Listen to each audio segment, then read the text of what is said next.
জুলাই গণ অভ্যুত্থানে অংশ নেওয়া ব্যক্তিদের দায় মুক্তি ও আইনি সুরক্ষা দিয়ে অধ্যাদেশ জারি করেছে সরকার।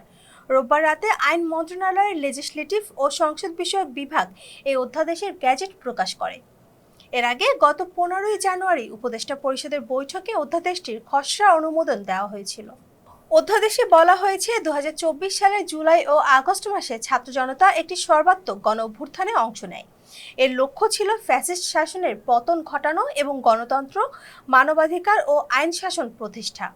এই আন্দোলনের পরবর্তীতে জুলাই গণ অভ্যুত্থান হিসেবে স্বীকৃতি পায়।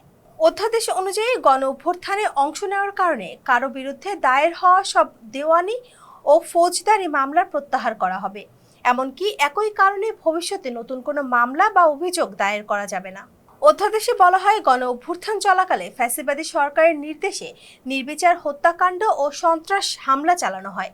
সেই পরিস্থিতিতে আত্মরক্ষা ও আইনশৃঙ্খলা রক্ষায় কিছু পদক্ষেপ নেওয়া অনিবার্য হয়ে পড়ে। এই প্রেক্ষাপটে সংবিধানের 46 অনুচ্ছেদ অনুযায়ী গণ অভ্যুত্থানে আইনি সুরক্ষা দেওয়ার প্রয়োজন বলে অধ্যাদেশে উল্লেখ করা হয়েছে। যদি কোনো গণ অভ্যুত্থানকারীর বিরুদ্ধে মামলার অভিযোগ থাকে, তাহলে পাবলিক প্রসিকিউটর বা সরকার নিযুক্ত আইনজীবী প্রত্যয়নের ভিত্তিতে আদালতে আবেদন করা হবে। আবেদন জমা পড়লেই আদালত আর সে মামলার কোনো কার্যক্রম নেবে না।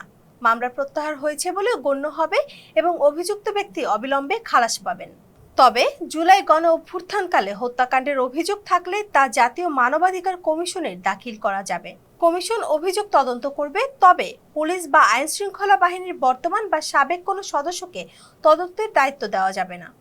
তদন্তের সময় আসামিকে গ্রেফতারের প্রয়োজন হলে যুক্তিসঙ্গত কারণ দেখিয়ে কমিশনের অনুমোদন নিতে হবে।